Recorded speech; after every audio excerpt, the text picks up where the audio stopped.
Bonjour et bienvenue sur Super Mama, le podcast qui se veut être une parenthèse douce et pleine de vie dans l'univers complexe et émouvant de la maternité. Chaque mardi, je vous invite à plonger dans les témoignages sincères et authentiques d'une maman qui, avec son cœur et ses mots, partage son parcours, de la grossesse à l'accouchement, en passant par le postpartum évidemment. Mais Super Mama, ce n'est pas seulement une voix qui résonne dans vos écouteurs. C'est aussi une marque pensée avec amour pour vous, ces femmes qui portent la vie et qui ont besoin de douceur.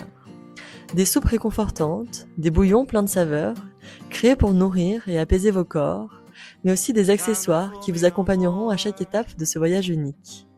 Vous pouvez découvrir tout cet univers en vous rendant sur le site www.super-mama.fr. Alors installez-vous confortablement, laissez-vous emporter par chaque histoire, chaque mot, chaque souffle. Ici, c'est un espace créé pour vous, un endroit qui célèbre les femmes, tout simplement. Je vous souhaite une très belle écoute. C'est la rentrée chez Super Mama et pour célébrer le coup d'envoi de cette saison 4 ensemble, quoi de mieux que de commencer par le récit ultra inspirant de la jeune maman et athlète Chloé Trespeuch. Médaille de bronze au JO de Sochi, puis médaille d'argent à Pékin, elle remporte également le Graal, le globe de cristal en 2023 dans sa discipline, le snowboard cross. Et oui, vous le verrez, Chloé a toujours su se battre pour ses rêves sans jamais lâcher les rênes. Mais c'est une autre aventure qu'elle est venue me raconter aujourd'hui. Une course de fond, sans podium, mais avec la plus belle des récompenses à la clé, la découverte de la maternité. Alors comment ça se passe, le quotidien d'une mère sportive de haut niveau qui a décidé de ne pas faire de compromis pour mener de front sa carrière et son envie de devenir mère? Comment gérer un parcours PMA et l'attente interminable de voir le fameux test positif alors qu'on enchaîne les entraînements et les compétitions? Et finalement, comment son corps, cet outil de travail incroyable, lui a permis de vivre une grossesse active, un accouchement express sans péri et de concourir au championnat du monde à seulement 2 mois postpartum. Oui, vous avez bien entendu. Dans cet épisode de rentrée, Chloé nous raconte tout, sans détour, son chemin de mère, d'athlète, de femme aux 1000 victoires. Un témoignage puissant, vibrant et incarné qui nous rappelle que l'on peut tout concilier sans rien mettre de côté. Alors merci Chloé pour cette belle leçon de courage. Merci de nous inspirer et d'ouvrir cette saison avec éclat. Coucou Chloé, merci beaucoup d'être aujourd'hui avec moi sur le podcast de Super Mama. Est-ce que tu peux s'il te plaît te présenter? Bonjour, donc je suis Chloé Trespeuch, athlète en équipe de France de snowboard cross. Je suis double médaillée olympique, je prépare les prochains JO et j'ai été maman, je suis devenue maman le 30 décembre 2024.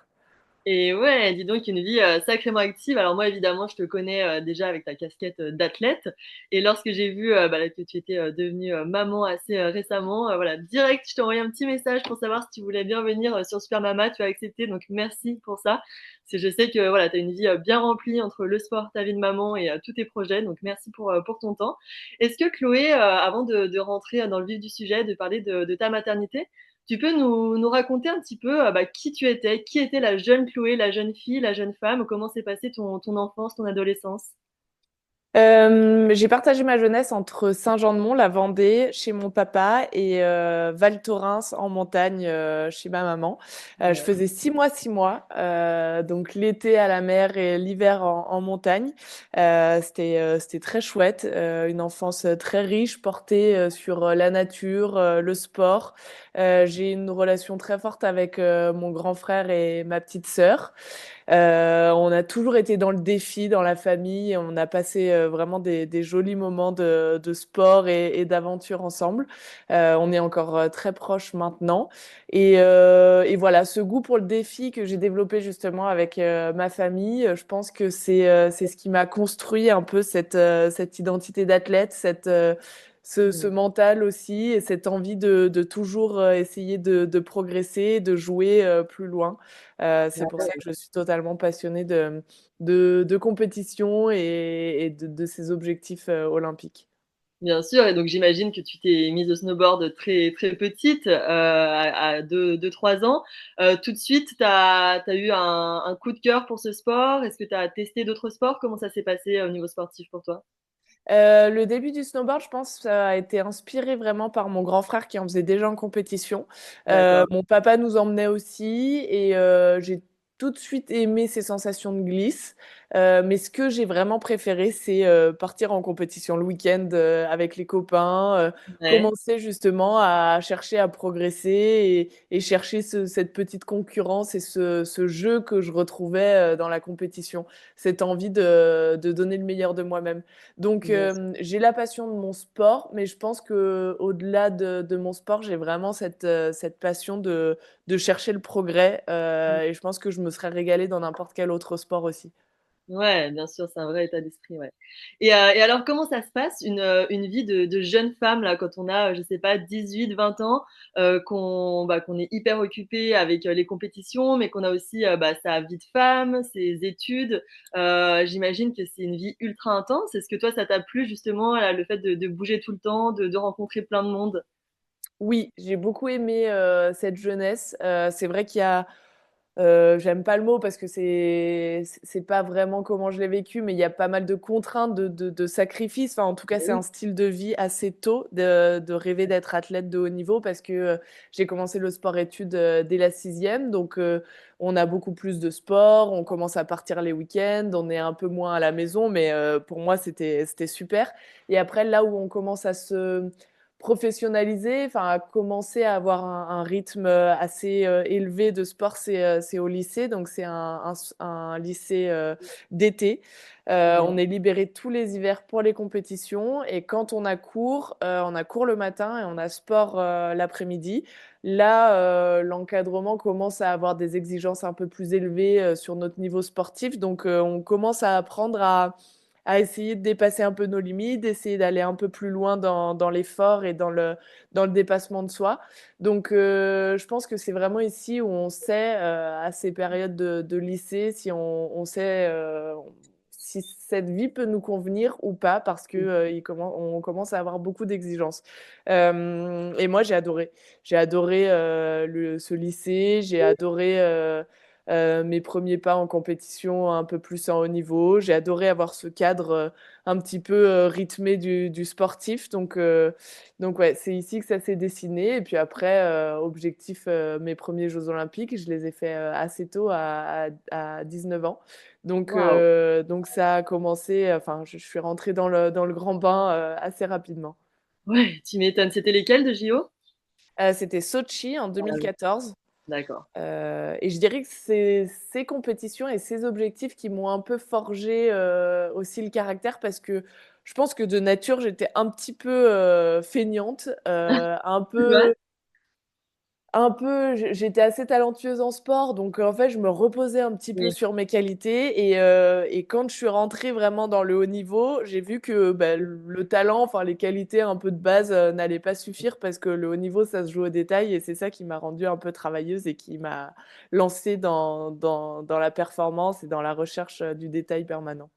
Bah, ouais, j'imagine, parce que du coup, tes semaines, tes journées étaient rythmées, par, des entraînements, enfin, tout un programme, on va dire, sportif, nutritif, peut-être aussi, pour, essayer d'exceller, au maximum, lors des compétitions.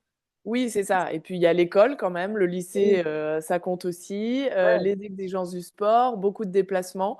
Hem, Mon intérêt pour la nutrition est venu peut-être, un peu plus tard, mais bon, on a déjà quelques ouais, cadres, au niveau du lycée. ouais. Donc oui, oui, on commence à chercher à progresser dans tous les domaines de notre vie. C'est vrai que c'est un style de vie complet, en fait. On quitte jamais, l'idée de ce qu'on doit faire pour s'améliorer, dans notre sport. Bien sûr, bien sûr. Et alors, est-ce que malgré, tout ça, vous pensez, j'imagine que oui, à placer un peu de moments, intimes? Est-ce que vous avez une vie amoureuse aussi qui se développe? Voilà, comment ça se passe? Vous êtes focus que sur le sport et les compètes? Alors, oui, ma priorité, jusqu'à Mmh. à 18 ans, c'est, vraiment le sport et puis bon, forcément profiter un peu avec les copains, mais voilà, pas d'énormes enfin, j'avais l'impression que l'amour, c'était plus une contrainte, qu'autre Et oui, chose bien sûr. et heu et donc je vis ma première re grande blessure, physique, dans le Ah, sport, donc je me fais les ligaments croisés. Donc là, pour moi, c'est vraiment dur parce que je suis jeune, j'ai 18 ans, je sais que le genou, c'est mon outil de travail et que ça va vraiment mettre un stop dans ma carrière, d'au moins 6 mois parce que les ligaments croisés, c'est assez long Et donc, je pars en centre de rééducation dans les Landes, à Cap-Breton, pour me remettre sur pied. Donc, j'ai le moral dans les chaussettes. Mais de ce drame finit la rencontre avec mon conjoint, avec Johan, qui est aussi dans ce centre de rééducation, qui s'est aussi fait une grosse blessure au genou et qui est rugbyman professionnel. Et donc, notre histoire d'amour commence ici. Donc, de cette mésaventure physique, en fait, vient le grand amour.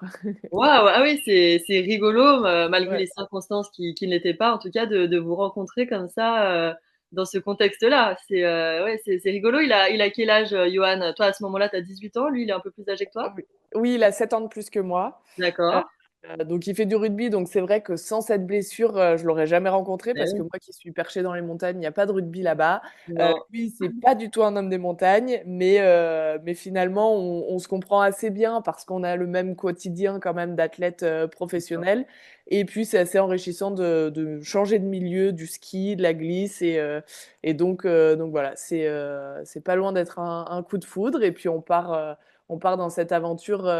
Donc on emménage à Lyon assez rapidement Ah parce que ouais? c'est un espèce de compromis entre Mmh. la ville et la montagne. Moi, je suis pas trop loin des montagnes et lui peut continuer le rugby parce qu'à la base, il est à Saint-Nazaire quand on se rencontre, donc Ah oui, moi à Val d'accord. Thorens, donc OK. c'était difficile de faire plus loin.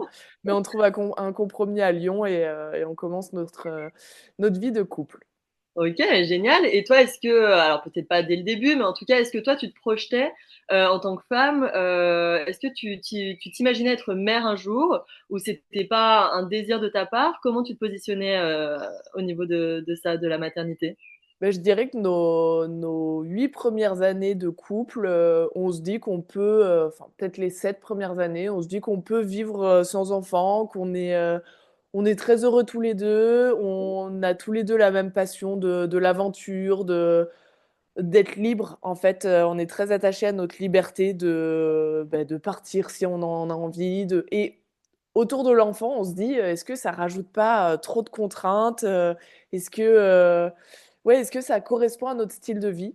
Et puis, en fait, il y a 4 ans, il y a 3 4 ans, Johan, donc mon conjoint, commence à me parler de cette envie qu'il a de devenir père, et en fait, de commencer à en parler tous les 2, bah, je me projette aussi. Je me dis: «Bah, oui, en fait, j'ai vraiment, vraiment envie d'avoir un enfant». Et puis après vient, par contre, la question du timing. Donc il a 7 ans de plus que moi. Moi, ma vie est très rythmée quand même par, les olympiades, qui sont, vraiment le moment fort de notre carrière et je peux pas imaginer louper des Jeux Olympiques parce que c'est trop d'entraînement, trop un rêve trop grand pour moi depuis que je suis toute petite. Donc même si j'en ai fait déjà 3, en fait, j'ai envie de faire ces quatrièmes qui sont donc en février prochain.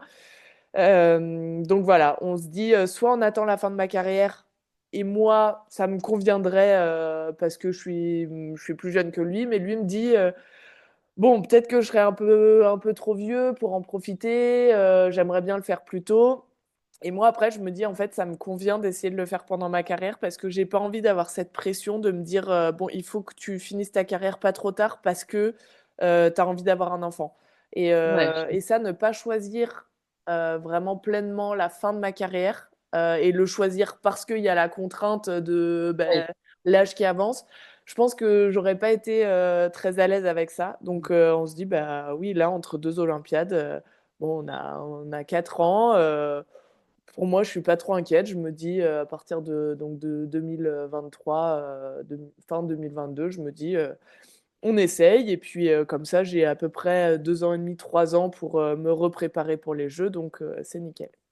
Et ouais, c'est toute une logistique parce que 4 ans, ça paraît long, mais finalement, ça l'est pas tellement quand il faut caser, des entraînements pour des nouveaux jeux, couplés à une grossesse, un accouchement, un bébé en bas âge, une nouvelle vie de maman. C'est quand même, un sacré défi, je trouve. C'est ça et je dirais que c'est, le grand défi de le plus grand défi de ma vie parce que, Ouais, les objectifs sportifs, on se met en action, on a un plan, on arrive ou non à son objectif, mais en fait, on est acteur de son chemin.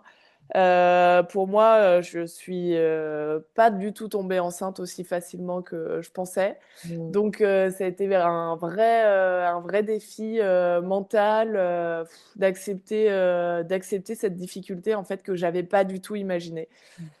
J'imagine. Tu as mis combien de temps, du coup, à tomber enceinte à partir du moment où vous vous êtes dit: «Allez, go, on essaye»? J'ai mis bah, quasiment 2 ans, mais en fait, j'avais pas de cycle. Avec le sport, ça arrive souvent, avec le sport intense, en fait, le système de reproduction se met en pause parce que, notre corps, il a tellement besoin d'énergie pour les muscles, pour autre chose. Le Mmh. système de reproduction prend de l'énergie, donc naturellement, chez certaines femmes, le système de reproduction se met en pause. Donc moi, c'était le cas, mais j'étais sûre que, une fois que j'allais me projeter et que j'allais avoir l'envie d'un bébé, Ouais. naturellement, ça allait se remettre en place. Mais, je me suis totalement raconté une histoire parce que, j'ai enlevé mon stérilet et en fait, mon cycle n'est jamais revenu en fait, j'ai dû attaquer à faire de la PMA, pour essayer de recréer, un cycle ça, Alors c'est vous quelque faites chose quoi? que Des injections? oui, des Ouais, injections, tous les jours, ça a pas fonctionné, donc on a fait ça 6 mois. Après on a fait une FIV qui n'a pas fonctionné non plus et d'accord. donc après on est passé à une pompe. Donc j'avais une petite pompe, sur le bras et qui m'envoyait des hormones, toutes les 1 heure et demie pour, stimuler, réveiller mon hypophyse qui s'était, endormi et qui ne sécrétait plus d'hormones de reproduction. D'accord et alors ça a fonctionné là cette méthode? Ça a fonctionné au bout de 3 mois, Ouais. mais ce qui était, vraiment enfin contraignant parce que alors déjà, moi je suis hyper, attachée à guérir, naturellement, Oui. à déjà prendre juste un Doliprane, ça me Mmh. dérange donc là me partir dans un cycle de PMA où Tu je devais me m'étonnes. faire des piqûres tous les soirs dans Ouais. le ventre, ou avoir un boîtier sur le bras, c'était, complètement dingue pour moi. Mmh. Mais bon, voilà, j'ai fini par l'accepter et après par contre, c'est vrai que c'était hyper contraignant pour moi avec le planning, sportif, Bah oui.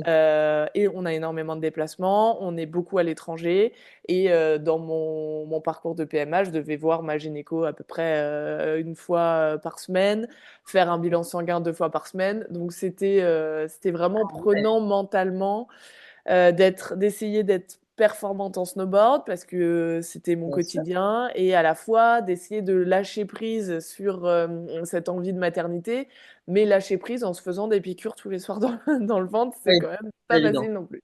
Ouais. Donc ouais, non, c'était une période, où il a fallu tout concilier et où c'était pas évident, mais je pense que la force de notre couple, c'est que vraiment, Yo était à fond avec moi, il me soutenait énormément dans cette période et ça me donnait de la force de se dire que, voilà, on était 2 dans le même bateau. Il m'a jamais fait, sentir culpabilité, même, Oui, inconsciemment, parce que moi, ma culpabilité était grande parce que, je me suis dit enfin, la PMA, on se dit, «Je suis une femme», enfin ouais, et le rôle de la femme et enfin, un des rôles de la femme, c'est quand même de porter un enfant. bien C'est ce qu'il y a sûr, de ouais. plus naturel depuis la nuit des temps et moi, j'arrive pas, quoi et lui en a envie et puis moi aussi et en fait, mon corps ne répond pas donc c'est vrai que c'est une espèce de sensation assez lourde à porter parfois. Ouais, ouais, j'imagine. J'imagine que le sport t'a aidé à penser à autre chose, mais sinon, est-ce que tu as trouvé, je sais pas, des ressources, que ce soit des personnes à qui tu pouvais, te confier ou, des ressources, audio, des livres, des choses comme ça qui ont pu te rassurer ou comment tu faisais justement pour tenir le coup? Je pense que mon entourage a eu un rôle, important parce que je pouvais vraiment en parler librement avec eux et on parle assez facilement de tout dans la famille et ça me faisait du bien, en fait, de pouvoir juste, en parler et en discuter, entendre leurs avis, leur soutien donc ça, c'était important. Après, en équipe de France, ma collègue de chambre, c'est Manon, qui est une autre athlète, Manon Mmh. Petit-Lenoir, et bah, c'est la seule de l'équipe qui était au courant parce que j'avais pas envie d'étaler ma vie quand même à tous les autres athlètes. Ouais. Mais elle est, vu qu'on était dans la même chambre, elle suivait bah, toutes mes petites piqûres, toutes mes petites préparations pour le boîtier. Et en fait, de l'avoir à mes côtés aussi dans cette période et de pouvoir en parler, parfois en rire, bah, ça rendait le sujet un peu plus léger.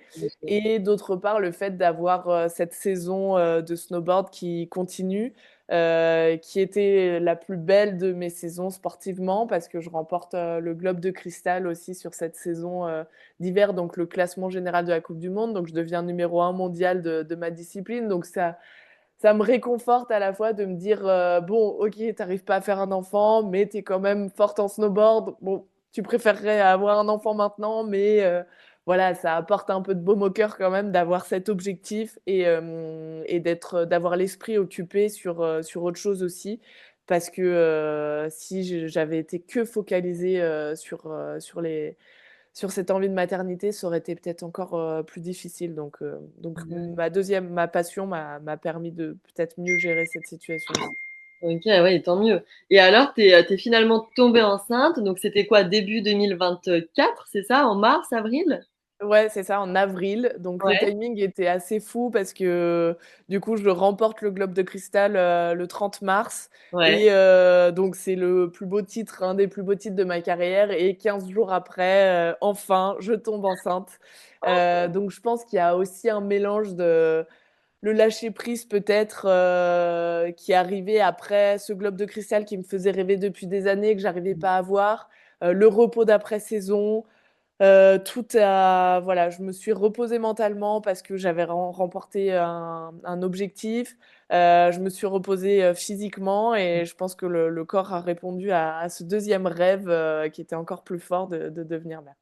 Sacrée année 2024 pour toi quand même, hein. Ah ouais, ah c'était fou. Tout s'est passé sur cette année, enfin tellement de belles choses. Ouais, Bon, malgré un parcours justement de PMA un peu pesant, mais quand même l'objectif à la fin, donc très carrément. très chouette. Bon, et alors, quand tu découvres ta grossesse, comment tu le sais? Tu sens des symptômes? Comment ça se passe? Non, parce que enfin c'est un peu faussé avec la PMA. Et puis vu que je connais pas très bien mon corps, vu que je n'avais pas de cycle, Ben oui. je ne sais pas trop ce que c'est les symptômes de la grossesse, les symptômes des règles qui arrivent. Bon. Donc, à 13 jours après l'ovulation, je tiens plus, je fais un test de grossesse. Il est positif. Donc là, super chouette. J'envoie les résultats directs quand même à ma gynéco pour être sûre que j'ai bien lu le résultat de la prise de sang. Et donc, elle me confirme que c'est bon. Après, c'est le tout début, mais impossible. La joie était tellement immense parce que c'était tellement de mois d'attente que bon bah déjà je le partage avec mon conjoint, donc on est super content, mais toujours avec cette crainte que ce Oui, soit c'était tellement tôt, mais j'ai pas pu m'en empêcher. Je l'ai dit quand même à ma sœur, à ma mère ouais. qui avait suivi toute cette aventure, et puis ce début de grossesse bah, Et finalement c'est ouais. très très bien passé, et c'était parti pour la plus belle des aventures. Ah bah oui, tu m'étonnes. Et alors, ouais, une grossesse, t'as pas été malade? T'as pas eu de maux particuliers pendant ces 9 mois? Non, j'ai eu vraiment de la chance, une grossesse parfaite, avec quand même les craintes au début de devoir vraiment ralentir Ouais. et arrêter le sport parce qu'on me disait, il y avait beaucoup de principes de précaution autour de la grossesse qui disaient: «Faut pas faire ci, faut pas faire ça». Mmh, Et moi qui aime bien quand même bien bouger, et je me disais: ouais. Pendant 9 mois, si je peux pas faire de sport, si je peux pas bouger, bon ça va être long». Je l'aurais fait voilà pour le Oui, bébé oui. évidemment, mais en fait tout s'est bien passé, pas de symptômes contraignants du premier trimestre jusqu'à la fin quasiment. J'ai eu juste quelques douleurs ligamentaires en bas du ventre, mais alors c'était vraiment une miette. Je me sentais bien, j'étais hyper épanouie parce que bah, j'attendais ce moment, j'en rêvais depuis tellement longtemps que voilà, j'ai voulu profiter de chaque semaine de grossesse qui avançait. Et puis en me renseignant, j'ai vu que je pouvais vraiment faire aussi beaucoup plus de sport que ce Oui, que je pensais, bien sûr. en écoutant mon corps. Mais donc non, c'était vraiment une très très belle période. Génial. Et t'as fait quoi du coup comme sport? Alors j'ai continué la course à pied jusqu'à 6 mois à peu près. Après, j'avais un peu trop de douleurs ligamentaires. J'ai fait bah, yoga tous les jours Ouais. pour garder la mobilité. J'ai fait du renforcement musculaire parce que dans notre sport, on a vraiment besoin de garder une masse musculaire, d'être puissant, d'être fort. Donc en baissant évidemment les poids, je soulevais plus les mêmes poids qu'en Oui. carrière, mais en saison normale, mais je continuais vraiment le renforcement. J'ai pris un préparateur physique qui connaissait vraiment le sport et la maternité Super. parce que j'avais besoin d'avoir cet accompagnement et d'avoir quelqu'un qui connaissait vraiment cette conciliation du sport et de la maternité pour avoir pleinement confiance dans mes mouvements et parce que c'est vrai que j'avais un peu cette peur de mal faire. Je ressentais aussi vraiment la peur de mon entourage. Ça a peut-être été le plus C'est souvent difficile. le plus dur, hein, à gérer. Oh là là, ma maman qui m'a appelée, je pense, 1 jour sur 2 pour me dire, «J'espère que tu en fais pas trop, j'ai vu une Oui, photo, j'ai l'impression que tu en fais trop», et ça, c'est vrai qu'au bout d'un moment, ouais, ça je comprends. influence mine de rien, au début Oui, j'étais alors que très finalement, sur c'est ton truc, mais soi-même, on sent aussi notre corps, notre bébé, on se connaît malgré tout. Toi, en plus, voilà, c'est ton métier. Donc, il faut aussi se faire confiance et parfois pas se laisser trop influencer par, les peurs des autres qui projettent sur nous. ouais et ça, c'est pas le plus facile et puis vu que j'ai un peu ce caractère de fonceuse et de chercher à dépasser un peu mes limites, même quand je commence un nouveau sport, j'aime bien, enfin, j'ai pas trop peur du risque. Bah, Ouais, ma mère avait peur que je vive ma grossesse dans les mêmes conditions et que je fasse une erreur. Mon grand frère, pareil, mais vraiment, une pression sur les épaules des 2. Alors je sais que bah, c'était oui, de la bienveillance, mais heureusement que Johan, mon conjoint, était vraiment à fond avec ouais, moi et me disait, mais moi, je te fais totalement confiance. Je sais que tu vas faire par rapport à tes sensations. Tu te connais et puis tu feras naturellement bien pour le bébé et pour toi. Donc ça m'a rassurée, ça m'a amené du baume au cœur. Mais, mais sinon, ouais, l'entourage, ça met de la pression, hein. tu m'étonnes. Bah, en tout cas, c'est bien, une grossesse hyper active, hyper sereine. Comment tu te projetais du coup pour l'hiver suivant? Parce que donc tu savais que ton quelle était ta date de terme, tu te souviens? C'était le 8 janvier. Ah Euh, oui, d'accord. Ouais, donc tu donc savais que le bébé allait arriver, pendant l'hiver quoi, au début de la voilà. saison. Donc je m'étais dit, Comment une saison off? ouais, je m'étais dit une saison off, OK, pas de pression. Je m'étais dit que, de toute façon, j'allais pas retrouver la forme, dans l'hiver. Donc, mmh, j'étais, totalement OK avec ça, ouais, de prendre cet hiver, off et même je me disais, retrouver la forme pour décembre, donc 2025. C'est ouais, là où commencent, les qualifications olympiques. Je me disais le timing est quand même, assez serré, bah, sans rien y connaître parce que c'est une nouvelle aventure. On ne sait pas comment le corps va bien sûr. réagir pendant la grossesse ni après. J'ai l'impression qu'il y a aucune grossesse qui se ressemble donc j'ai pris un peu des témoignages de certaines, athlètes qui étaient revenues, qui m'ont quand même rassurée, mais je me disais, «Le timing est serré» et c'est pour ça que j'aurais préféré dans le plan idéal, tomber enceinte, 1 an et demi, avant. Oui, faut te laisser un peu plus de rab. Voilà. Mais finalement, donc la grossesse s'est tellement bien passée que j'ai pu rester active, jusqu'au Ouais, dernier jour. Je faisais encore du yoga, j'allais marcher, je faisais un peu de renforcement, donc ça m'a permis de faciliter le retour aussi et bien puis, sûr et l'accouchement? l'accouchement, le rêve, le rêve. C'est Donc vrai? ouais, on a on avait fait pas mal de préparation, ensemble avec Johan et notamment d'hypnonaissance. Je Génial. voulais un accouchement, dans mon plan idéal, physio, sans péridurale, donc j'ai lu énormément de choses, sur l'accouchement. On a fait donc, de l'hypnonaissance, des séances d'hypnonaissance qui nous ont vraiment aidés à préparer le projet et à aborder l'accouchement avec, sérénité, avec envie et puis se débarrasser de toutes les peurs et le fait de se renseigner, de mieux comprendre ce qui m'attendait, j'avais l'impression d'avoir les outils en fait, pour vivre cette journée, du mieux possible, Bien sûr.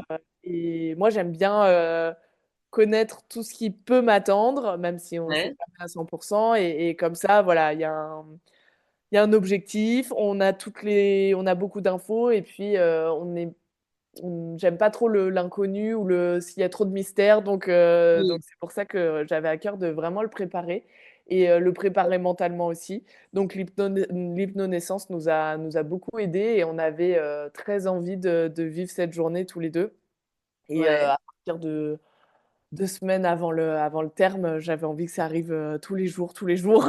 C'est vrai, tu étais impatiente? Ah ouais, hyper impatiente de rencontrer le bébé, de vivre cette journée et donc voilà, donc le 30, au soir à 20:00, Ouais. j'ai perdu les os et on est partis, à la maternité, donc pas très organisé. On monte dans la voiture, on se rend compte qu'on n'a plus d'essence, genre Ah! 0 km d'autonomie. Donc petit détour, avec des Ah ça contractions toutes les minutes 30, petit détour par, ah ouais! par la station essence et en fait, c'est allé hyper, hyper vite. Donc j'avais, ouais, directement des contractions toutes Ouais, les perte des 1 os, minute 30, 2 contraction. minutes. Ouais et en Waouh! fait, je suis arrivée à la maternité, je pense que la sage-femme me croyait pas vraiment parce qu'elle Mmh. m'a dit: «Bon, on va prendre le temps de faire la paperasse, donc donne-moi tes documents». J'avais perdu ma carte de groupe sanguin donc voilà le drame. Elle m'a dit: «Beh, à mon avis, on va pas pouvoir vous accoucher». J'ai dit: «Ah bah si, parce que là, ça commence à» Mais justement, avec l'hypnonaissance, j'ai vraiment appris à gérer la douleur, à accepter la contraction pour, me laisser avancer dans le travail. Donc je pense que vu que je gérais un peu la douleur, la sage-femme a pas vu que j'étais quand Oui, même bien avancée ouais. et donc quand elle m'a auscultée, elle a vu que j'étais déjà à 6 Ah ouais! et donc alors que j'avais perdu les os et j'avais les premières contractions, 40 minutes avant. Waouh! Ah oui, Donc OK. c'était très express et donc Tu m'é après on est allés dans la salle nature et j'ai accouché entre la première contraction et l'accouchement, 2h20. Donc oh! c'était vraiment un sprint. Dis donc, tu es efficace, Chloé, hein? Ah bah là, Sans c'est ouais. détour, quoi. Donc à la fois c'est confortable parce que la douleur, elle est courte et c'est vrai que les accouchements, gérer la douleur pendant 20 heures, ça Oui, doit être, éprouvant. Mais à la fois c'était direct, il y a pas eu d'échauffement quoi, c'était, très intense, direct le quoi, bouquet direct. final. Waouh, 2h20, ouais, c'est un truc de fou. Donc du coup, tu as réussi ton projet d'accoucher sans péridurale? Oui, oui, oui. Waouh, bravo. À aucun moment tu as failli, flancher? Je dirais que mais elle nous avait prévenus, celle qui nous a accompagnés en hypnonaissance, mais à une demi heure de la fin. Mmh, Maintenant, je sais que c'était à une demi heure de la fin, mais quand ça arrive, je sais pas du tout s'il me reste, 1 heure, 2 heures et une douleur, mais tellement intense ouais. que j'ai dit à Yo: «Mais enfin, là, je vais pas y arriver». Je me sentais plus capable d'un coup. Mmh. Mon moral s'est effondré, je me sentais plus capable de gérer cette douleur et c'était trop, quoi Ouais, et à ce moment-là, Yo a demandé où on en était pour que j'ai une idée de, bien voilà, sûr. mentalement, le chemin qui me restait et là, elle m'a dit: «Bon, on est, là, je pense qu'on voit la tête, Ah si je regarde un peu, je vois la tête» et donc là, ça m'a relancée, ça m'a redonné espoir et j'ai eu les ressources pour vivre cette dernière demi-heure mais qui est quand même très enfin, c'est la plus grosse douleur de ma vie, ça, c'est sûr. ouais, Mais récompensé par un tourbillon de bonheur, juste après, donc on oublie vite. ouais, tu m'étonnes. Est-ce que vous connaissiez le sexe de votre bébé ou c'était la surprise? On connaissait, moi je Ouais, pensais que j'allais être capable de pas le demander et de se laisser, la surprise, mais Yo, vu que c'est vrai que lui le portait pas, il avait plus l'envie de oui, connaître, le sexe pour se projeter, alors ouais, pas du tout pour, peindre, la chambre en oui, bleu, mais juste pour s'imaginer un bien peu, sûr, ce qui l'attendait ouais. et donc j'ai respecté son envie et on a demandé le sexe, direct. Et en fait, je sais même pas si j'aurais été capable d'attendre jusqu'à la fin, en vrai. Ouais, c'est long quand même, hein. Bon et alors, c'est toi qui as récupéré là ton petit garçon? Tu as réussi à l'attraper à la sortie?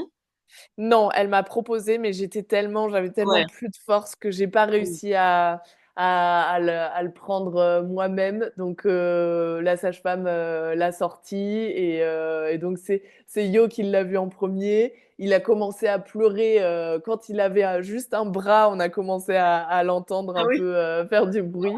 Et après, elle l'a sorti et c'est vrai qu'elle me l'a mis sur le torse. Et on m'avait dit, tu vas voir, des fois, tu as besoin d'apprendre à l'aimer. Parfois, tu ne l'aimes pas tout de suite. Ouais, bien sûr. Et en fait, moi, et puis moi qui n'ai pas un vrai instinct, enfin, je pensais pas. J'avais des doutes sur mon instinct maternel parce que D'accord. pas très patiente, je suis pas très. Les enfants, ça m'a jamais Mmh. passionnée. Enfin, je dirais pas que j'ai la passion des enfants. Voilà, Ah j'étais ouais. un peu neutre. Donc, je me demandais comment j'allais être avec mon enfant. J'avais profondément envie de l'avoir, évidemment, vu le parcours. Oui, oui. Mais on se pose toujours la question si on a l'instinct maternel, si c'est naturel pour tout le monde et si j'allais être capable d'être une bonne mère. Bien sûr. Et en fait, quand elle me l'a posé sur moi, mais c'est fou d'aimer si fort un être qu'on connaît pas encore. C'est Ouais. cette sensation de bonheur absolu et d'amour infini. C'était incroyable, vraiment. Et ouais, ça c'est inexplicable, hein. Tant qu'on l'a Ah pas ouais, vécu, on a du mal à y croire. complètement. Mmh. Ouais, c'est vrai. Donc, ouais, une vague d'amour, vraiment ressentie instantanément là dès l'arrivée de ton fils et malgré la fatigue et les 2 dernières heures qui avaient été, assez intenses. Ah ouais. Ouais, Ouais. et puis de voir en fait, ce petit être, concret en fait, Mmh. et que tout aille bien et de voir aussi l'amour dans les yeux de Yo pour son fils, Ouais. instantanément aussi. Les voir faire du pot à pot, directement et voir cette complicité qui naît, aussi vite, enfin ouais, c'est un moment, ouais, c'est assez fou. Enfin, Ouais, j'y crois pas sur le moment et puis en fait, oui, on peut pas l'imaginer, avant. J'ai ouais. beau, adorer la visualisation et dans le sport, on l'utilise beaucoup pour, vraiment s'entraîner à imaginer tout ce qui va se passer, mais ça, c'était pas imaginable.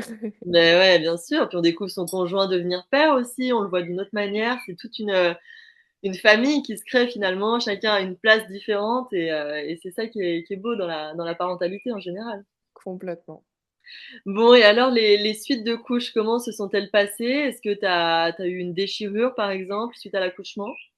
Juste un point, D'accord, donc ça allait. ça va. Heu, mais j'ai eu, enfin, un peu mal, bah, comme tout le monde, hein, mais c'est vrai que ça laisse quand même un peu des Bah traces oui, sur les prochains jours.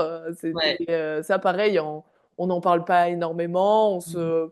on se l'imagine pas, donc j'étais un peu surprise d'avoir, autant de douleurs qui restent quand même, les prochains jours. Mais c'est vrai que plus ça avançait et plus, je voyais que ça allait mieux. Mais vraiment la première semaine, je me suis dit: «Mais là, pour retrouver, mes sensations, et retrouver mon corps», j'avais l'impression qu'il allait me falloir 3 ans. Ah Tellement oui, je me sentais chamboulée. C'est vrai qu'en tant qu'athlète, on connaît bien notre corps et là, c'était des sensations tellement nouvelles et tellement fortes que je me disais: «Bon, là, pour me reconstruire, il va me falloir un petit peu de temps». Et puis, en fait, je dirais qu'au bout de 4 semaines, déjà mmh. ça allait beaucoup mieux et puis je voyais que ça avançait bien et donc ça me rassurait sur le processus de reconstruction de mon corps. Ouais, finalement le corps est quand même bien fait et se remet, assez rapidement malgré tout, surtout voilà, quand toi tu as pu rester active jusqu'à la fin de ta grossesse, tout ça, je pense que ça joue aussi sur la remise en forme, en postpartum. Oui, Et est-ce que tu complètement. as décidé d'allaiter ton bébé?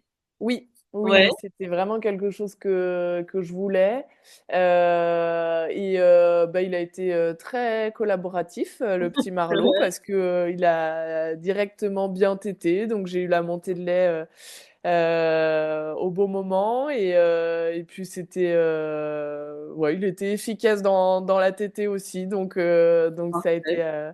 tout s'est bien passé et c'était vraiment des beaux moments parce que, j'avais l'impression que, bah, lui, ça lui convenait, moi aussi, que c'est une chance de pouvoir, lui donner cette alimentation, qui leur convienne dès la naissance Et voilà, je m'étais dit que j'essayais de l'allaiter les 3 premiers mois. Et puis finalement, j'ai fait 4 mois et une semaine. Là, je viens d'arrêter la semaine dernière. Donc, D'accord. ouais, une belle aventure aussi. Et je pense que c'est ce qui m'a aussi aidé à récupérer, Bien sûr. à perdre du poids. Je sentais vraiment quand il tétait les contractions qui resserraient mes abdos, qui resserraient le ventre. C'est assez fou Impressionnant, hein. et le corps humain. On se rend compte pendant une grossesse et l'après, tous les outils qu'il a pour se remettre. Donc, Par lui-même. mmh, donc voilà, ouais, très chouette. Bon, génial. Et alors là, aujourd'hui, ton fils, il a donc 4 mois et demi, bientôt 5 mois. Comment tu te sens? Comment tu vas? Comment tu appréhendes la suite? Dis-nous, un peu, voilà, comment c'est en ce moment? Eh bien, du coup, j'ai repris assez vite le sport, donc après l'accouchement. J'ai repris la remise en forme avec mon préparateur physique, à Ouais. partir de 5 semaines. Waouh. Et donc, j'ai retrouvé, j'avais pas d'objectif vraiment, acté, de reprendre la compétition. Mais de semaine en semaine, c'est vrai que ça allait de mieux en mieux. Je reprenais du muscle, je reprenais vraiment le plaisir dans l'effort. J'emmenais, Marlo dans la salle, de muscu, où il y avait mon préparateur physique, donc en accompagnement perso. Donc c'était aussi, super chouette de partager ces moments où moi je me remettais en forme et lui, s'éveille petit à petit. Bah oui, Et puis la forme est revenue et en fait, j'ai pu reprendre la compétition, dès cet hiver. Donc OK. à 2 mois et demi, j'ai repris un départ en coupe du monde, Waouh. où il est venu, avec moi, Marlo et donc Yo et Et c'était donc tu l'allaitais en plus en parallèle? et je l'allaitais. Donc c'était un petit, challenge logistique quand même parce que pour la première coupe du monde, Yo n'a pas pu se libérer, les 4 jours. Donc je Ouais. suis partie, sans lui pendant 4 jours. Donc moi, je tirais mon lait pour, maintenir la lactation et Waouh. j'avais tiré mon lait avant pour qu'il ait, suffisamment de stock. Donc ça, c'était un petit pari parce que je me suis dit: «Peut-être que la lactation va s'arrêter» et j'aurais été quand même un peu déçue, même si Mmh. voilà, j'avais accepté le fait de prendre le risque, mais j'avais vraiment envie de continuer de l'allaiter donc voilà, j'ai tiré mon lait. On m'a conseillé, de le tirer toutes les, 3 heures comme si c'était lui qui mangeait donc La nuit aussi? ouais, la nuit aussi. Waouh. Mmh. Donc j'ai continué de faire ça et ça a fonctionné et donc ils m'ont rejoint 4 jours après, en Autriche, pour la coupe du monde et bon, bah, déjà première séparation à 2 mois et demi, bon 4 jours mais Ouais, j'étais quand super, même. contente de les retrouver et après on a vécu cette première coupe du monde et on a enchaîné avec les championnats du monde, tous les 3 en famille, donc je l'ai allaité un moment, je pense 20 minutes avant mon départ, dans la cabane, dans le chalet, Ouais. en haut de la montagne. Enfin, c'était assez fou comme situation mais lui était bien, Yo était content de vivre ce moment, de partager, ce moment avec moi et moi aussi donc vraiment c'était assez fou, de pouvoir reprendre, aussi vite, le sport de haut niveau. Ouais, c'était même inespéré de reprendre les compètes, le premier hiver là, alors que tu venais d'accoucher, en décembre, fin décembre. Oui, bah, oui, oui, c'est pour ça que je l'avais pas programmé, mais c'est Ouais, vrai que alors ce qui a mis vraiment du temps à revenir et je pense que là, je les ai récupérés et encore pas à 100. Maintenant, c'est les abdos. oui, Mais par contre, tout ce qui est force, des jambes et on a fait des tests physiques et j'avais quasiment tout récupéré donc il y avait pas de risque, de blessure, oui, parce que je manquais de muscle ou quoi. Donc la fédération, française de ski m'a autorisé le retour, en accord avec, mes coachs et le préparateur physique donc tout était au génial. vert. Voilà, il me manquait juste, un peu les abdos, mais vu que c'est pas le point central de mon sport, j'ai Oui, pu, faire, c'est un un peu peu sans. Mais là, je ouais, suis ouais. contente de commencer à ressentir les sensations des abdos assez fort. Ça met un peu de temps quand même. Et ouais, ouais, c'est génial, mais à la fois, voilà, tu viens d'accoucher il y a pas si longtemps que ça, donc Voilà. c'est normal et je trouve que ton corps est plutôt, vaillant et coopératif aussi, donc c'est Mmh. génial et tu t'en donnes les moyens, évidemment. Et alors là, le plan, c'est quoi? Donc j'imagine prépa à fond pour, l'hiver prochain qui s'annonce encore être un hiver, assez intense? Oui, c'est ça. Bah, là, c'est, un des hivers les plus importants, Ouais, donc une saison, olympique. Donc les jeux olympiques, seront, à Milan en février 2026. mmh, Donc là, j'ai repris l'entraînement à plein temps avec l'équipe de France. On s'entraîne en ce moment sur les glaciers, aux 2 Alpes. mmh, Donc tout le printemps, c'est un peu sur les glaciers, donc snowboard, tout le mois de mai et juin, d'accord. juillet, août, c'est de la préparation physique. Mmh. Donc d'habitude, on est toutes les semaines du lundi au vendredi en équipe, à Albertville, donc ce qui fait beaucoup de déplacements et donc là, vu que je suis une athlète, d'expérience et que je suis maman, j'ai le droit à de l'autonomie donc je vais, faire ma préparation physique, quasiment Ah tout oui, en autonomie sauf une journée avec le groupe et au moins ça d'accord, me laisse vraiment du temps, avec Marlo, aussi, bien sûr. dans mes semaines et après, la coupe du monde, commence en décembre et c'est, bah, les sélections pour les jeux olympiques. Donc dès le mois de décembre, il faudra être, au top de sa forme pour espérer avoir une place aux jeux olympiques et jouer, une nouvelle médaille, sur ces jeux en Italie. Bah, ouais, écoute, c'est ce que je te souhaite. Comment vous vous organisez au quotidien? Vous avez une nounou, pour Marlo? Comment vous faites? Vous vous relayez? Pour l'instant, on a la crèche, il vient d'attaquer la semaine dernière, D'accord. lundi, mercredi, vendredi, donc c'est Mmh. une demi-place en crèche. Et ça se passe super bien, c'est juste à côté, il est à chaque fois que je le dépose, il a le grand sourire, donc moi ça me rassure. Génial, ouais. Ça, grande nouveauté aussi, je pensais pas du tout que ça allait être dur de le laisser à la crèche.